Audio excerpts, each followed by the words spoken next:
morning, or depending on when you're watching this, good afternoon, good evening, or good night. My name is Ross, and as always told, out of Voice of Radio. So today, we need to be taking a look at a new Mimikyu. Now, this Mimikyu has not been completely and utterly revealed. There was a big tournament in Japan yesterday, and there was a live stream, and on that live stream, various things were shown. One of the things that was shown was this image of a new Mimikyu card. And no, it's not perfect. But you know what? It's better than nothing. And the lovely Antoine Boulet, who always has our back, has given us what he believes is an accurate translation of the ability. And the translation of the ability that the lovely Antoine has given us basically says, no, don't wait until you've got a full reveal, including all the extra sundry information. This is interesting enough to chat about now. We don't know what the attack does, although we do know it's got at least one colourless energy. We don't know the HP, we don't know the weakness, we don't know the resistance, although, judging on past Mimikyu cards, it's probably a fair assumption that it will have no weakness, no resistance, and a retreat cost of 1. Because, you know, that's generally the profile we see from Mimikyu. Certainly that's what the promo and the one from Guardians Rising had. The one from Team Up is incidentally just a fairy-type reprint of the one from Guardians Rising. And this is a psychic type, which is great, because it means you can use spell tags. When it gets KO'd, you get to drop some damage counters. You can use Malamar to accelerate a bit of energy. If you're dealing any damage, you can hit weakness on Mewtwo and Mew, which is kind of cool. Being a psychic type is actually pretty gosh darn good. The only thing, to be honest, that we really don't know is the HP, but it's going to be 70. And we don't know the attack. Based on previous Mimikyu, it is very fair to assume 70 HP, retreat cost of 1, no weakness, no resistance, and the attack might actually be good, because to be fair, the Copycat Mimikyu is brilliant, and Copycat is a great attack. But far more excitingly for me here is the ability. Now, Antoine is only 90% sure this represents his best guess, but the ability Shadow Box, while this Pokemon is in play, both players' Pokemon GX with damage counters on them have no abilities. Now that, ladies and gentlemen, is a very, very spicy ability. Like, really spicy ability. Because this turns off abilities. And turning off abilities at the moment is phenomenal. Because you see, I mentioned Mewtwo and Mew earlier, and one of the regular things people say is, well, you see, we got Jirachi. So it doesn't matter if you're hitting Mewtwo and Mew for weakness, because we've got Jirachi. Jirachi gets rid of the weakness, so you can't hit us for weakness. And then we come along being like, oh, how adorable. But yeah, we're turning off Jirachi's ability, so we're good. It means that Mewtwo and Mew itself has no ability, and if Mewtwo and Mew has no ability, Mewtwo and Mew just plain can't attack. It's going to turn off Silvally, and Silvally for me is one of the big ones here. Silvally GX, I've already shown you a bunch of winning lists involving Silvally. Silvally is out and out phenomenal. Just like over the top phenomenal. The ability is the same as the auxiliary from Breakthrough. Once during your turn, you may draw until you got 5 cards in your hand. It's really, really good. But it will be turned off by this. And at this stage, we need to mention Shrine of Punishment. The combo with this and Shrine of Punishment is phenomenal. Because you see, Shrine of Punishment puts 1 damage counter on each Pokemon EX and GX between turns. And then this says that any Pokemon EX or GX that has damage counters on has no ability. So you play down Shrine of Punishment, damage goes on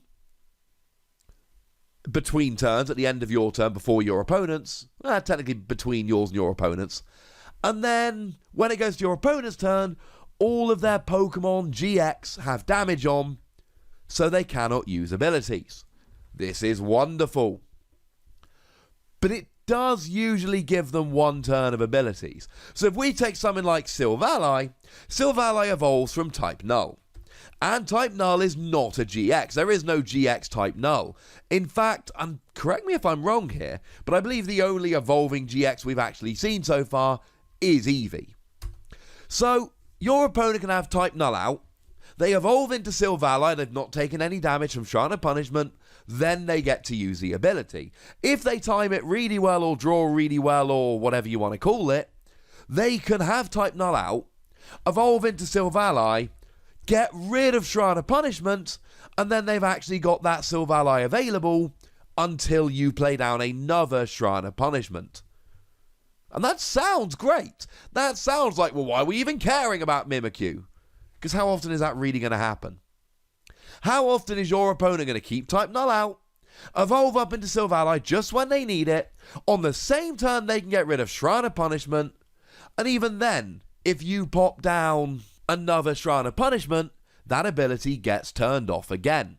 But it does give them windows. Not long windows, but it gives them windows. And for something like Dedenne, well, Dedenne does not care about this. Dedenne has what we refer to as a coming into play ability.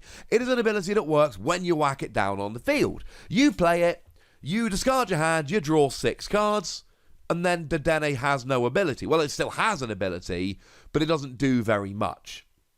By which I mean it does nothing. So this isn't going to turn off Dedenne. And as a side note here, we do now need to mention Hooper, because Hooper does 10 damage plus 20 more for each of your opponent's Pokemon that has an ability. This will be affected by Mimikyu. Because Mimikyu doesn't turn off their abilities, Mimikyu says they have no abilities. So if your opponent has 6 Pokemon in play, but they're all GXs, they've all got damage counters on, and there's a Mimikyu. Remember, Mimikyu is double-sided, it's for both players. Then nobody has any abilities, and Hooper will do 10 damage. So the real question for Mimikyu, and this is the key question here, what about Power Plant? Why don't we just play Power Plant? And there are a few reasons for this. Power Plant can be removed. And look, Power Plant can be removed to give you 1 turn in the same way that you can evolve up or play without damage and get rid of Shrine of Punishment to give yourself 1 turn. The crucial thing here is you only need 1 turn of Shrine of Punishment to turn the abilities off for the game. As soon as they've got any damage on, Mimikyu turns off their abilities. Power Plant has to be in play. So Shrine of Punishment is going to be more reliable in that regard. You need 1 turn of Shrine of Punishment to activate with the GXs on the field, and they don't have abilities for as long as Mimikyu's out. Whereas Power Plant needs to actually be out for every single turn you want to turn off their abilities. But then again, Power Plant can stop something like Dedenne, whereas Mimikyu Shrine of Punishment can never stop something like Dedenne. But then again, Shrine of Punishment drops damage. So you're not just turning off abilities, you're also taking advantage of the damage from Shrine of Punishment to bring Pokemon into KO range, and that in and of itself can be absolutely huge. I mean, it's not a card that sees a huge amount of play, but I adore the Aegislash from Unified Minds. You do 10 damage for each item in your discard pile, up to 130, that's not quite enough to KO Mewtwo and Mew with weakness. But if you play Shrine of Punishment, Mewtwo and Mew goes down to 260, and then Mimikyu turns off Jirachi's ability, and then you do get essentially a 1-hit KO. And the other thing to remember about Mimikyu here is gusting.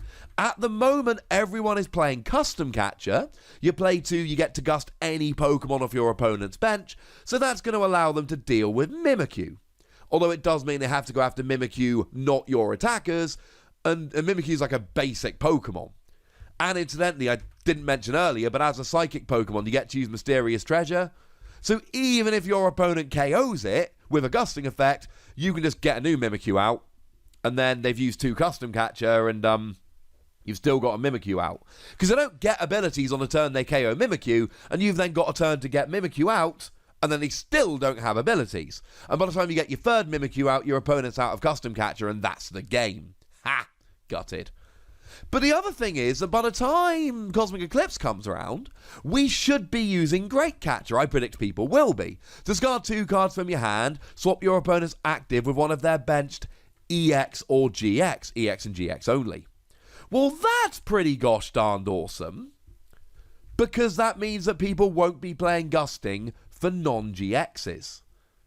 Which means something like Mimikyu is going to sit there on the bench and be safe. Of course, by the time Sword and Shield comes into the trading card game, we are going to have Pokemon V, like my boy Regirock, who won't be gusted up with Great Catcher. So if we don't get any other kind of gusting, and we honestly don't know what it's going to be, but if we don't get any other kind of gusting, people may well go back to Custom Catcher to get Pokemon V. This is not a final score. Think of this as a review in progress. But I think Mimikyu's a 5 Wassy card. Power Plant is great. Power Plant sees a lot of play because it's great. And in a lot of instances, though not all, this is a better version of Power Plant. I love this. I think this is a great card. But I'd like to know what you think, ladies and gentlemen. So let me know in the comment section. Go nuts! Be nice. And then make sure you like this video, subscribe to this channel, follow me on Twitter at The Wassy, and Twitch for some live action at twitch.tv/PTCGRadio. If you want to support the channel, get some bonus podcasts and all that, head on over to patreon.com/PTCGRadio, where you can do exactly that. And please do make sure you're checking out youtube.com/WassyPlays, where we talk about a whole bunch of games that don't even have any Pokemon in. But by far the most important thing, as always, look after yourselves till next time, would ya? Thank you very much for watching. My name's Ross, and you've been watching PTCG Radio.